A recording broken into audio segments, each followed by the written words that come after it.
Hi, you guys. I'm back. And yesterday I posted on my Facebook, asking my Facebook friends if any of them had any suggestions for, and I'm going to try to talk louder because some people say they can't hear my voice. And what was that spot?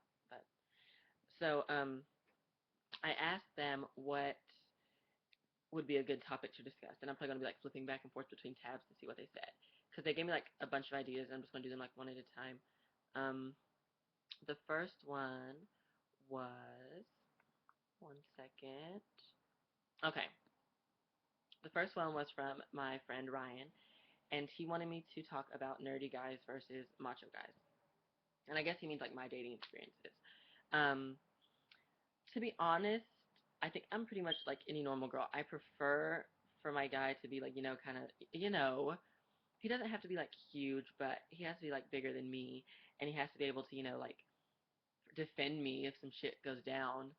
But nerdy guys are really cute. Like I was like in like love with this one guy, and he was like such a loser, and I mean that in like the sweetest way. He like told the most horrible jokes, but he thought they were hilarious, and was into like these really nerdy things, and I just thought he was like the most adorable thing in the world. Like I loved him, um, and it was like the best sex ever. So that was good. Um, and sometimes macho guys tend to be really aggressive and too much, if you know what I mean, like too much, like just really, just, ugh. They always feel like because they're with a trans girl, they have to defend their manhood or something. I don't know. And since they're macho, they always do that anyway, and it gets really annoying. Um, what else about macho guys that I don't like or I do like? Obviously I like the muscles. That's always nice. Um, and it's always good when the guy can like make you feel like a woman. You know what I mean? Like he can like pick you up and like throw you down. And I don't mean that in like an abusive way. Um, I hate that. But so yeah, that's nerdy guys versus macho guys. If I had to pick one, I would say I would want a nerdy guy who's like decently constructed, like decently built, but um like not like skinnier than me. Do you know what I mean? Like he has to be a guy, and but I don't care if he's like kind of nerdy. That's fine. That means we can have an intellectual conversation. So I'd probably prefer like a somewhat nerdy guy. Okay. Um, a next one was, hold on, I'm looking. This is kind of a long thread. Um, okay. One of them was like, I'm going to interview my friend Jessica, and she's going to talk about, I'm going to ask her questions. If you guys have any questions for her, please leave them below. She knew me before transition, and I'm staying with her now, so she sees me all the time in all forms of transition, and she sees all the shit I go through with hormones and my moods and all that.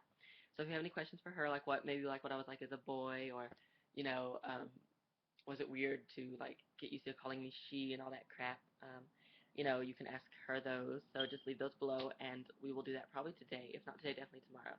um, Another one, this is probably a really good one, and I have to give a shout out to who asked this. Who asked me this? Who asked me this? Oh my God, Corey. Corey, I love you. I can't believe you asked me this because now I really want to do it, but it's really awkward. It's awkward sex moments that I have had. Um, and I've had a few awkward sex moments.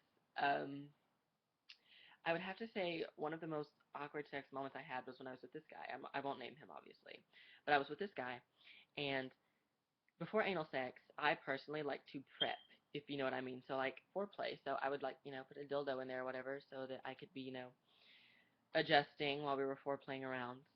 And so I did that, and we were about ready to, get on with it. So I go in my bathroom and I take it out, if you know what I mean. I'm a pretty open person. That doesn't embarrass me at all. So I take it out, and like I'm in a hurry to go get dick, So I'm like, shit. I don't want to throw it in the sink. I don't want to throw it in my tub, so I throw it in my toilet. Like my toilet was clean and it was right there, so I'm like, oh fuck, I threw it in the toilet, because you know how it is when you're ready to get back and get to it. So I did that. I threw it in the toilet, which isn't that awkward for me. So we do what we do, whatever, and it was okay. He wasn't all that actually. He was kind of like blah, but so afterwards he's like, hey, I gotta use the bathroom. Can I use your bathroom? And I'm like, sure, go ahead. So, and I assume he's going to see it and move it. It's a pretty decent size. It's actually in my bag right now, but I'm not going to show you my dildo. But it's a decent size. You could see it in a toilet, especially because it's like bright purple. It's a white toilet, and it was a clean toilet too, so you're gonna see it.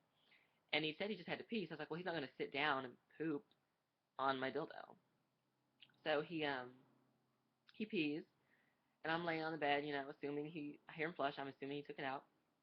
He didn't. He like leaves or whatever, and then I go to my bathroom, and I'm looking like, where is it? I'm like, oh well, whatever. I gotta pee. So I sit down to pee, and I flush, and it backs up, and I'm like, are you serious? This motherfucker flushed my dildo down the toilet, and I was still in the military at the time, so I would have had to. I didn't want to have to go to dorm management. I'm doing a YouTube video. Can you give me like 2 minutes? 1 second. We're going to the mall. Sorry. So anyway, I have to hurry this up, and then I'll do the interview with her tomorrow, and then I'll do the other topics tomorrow too, or later on today. But he I called him. Like I said, I was in the military, so I would have had to go to dorm management and tell them like, hey, there's a dildo stuck in my toilet, and like that would have been so embarrassing to do, like, hey, can you come get this out of my toilet? So I told him, I was like, hey, I'm gonna make you go to dorm management and tell them that you did it, because I didn't do it. And he was like, oh my God, you can't. Then people are gonna know I'm like, I'm not nothing to be ashamed of, first off. But I did understand his, concerns because he was a straight guy, and I understood where he was coming from. But I wasn't about to be embarrassed for him. And so, like, the problem was solved. My friend Chiro, he made me a tool like out of coat hangers. Like he took two of them apart and stuck them together, and I like snaked it out of my toilet, and I kept it. I Cloroxed the fuck out of that thing, but I kept it because it was expensive. And so that was an awkward moment. That was horrible because like my toilet was backed up for 3 days, and I was just like, and horny and like I said, the guy wasn't good, so I needed something. My dildo was better. Um, but anyway, I'm sorry that the video got interrupted, but I will do the other topics. Again, leave your questions for Jessica, and we'll definitely do that. And I hope that you all have a great weekend, and I'll talk to you guys probably later today, and if not later today, tomorrow. See you guys really soon. Bye.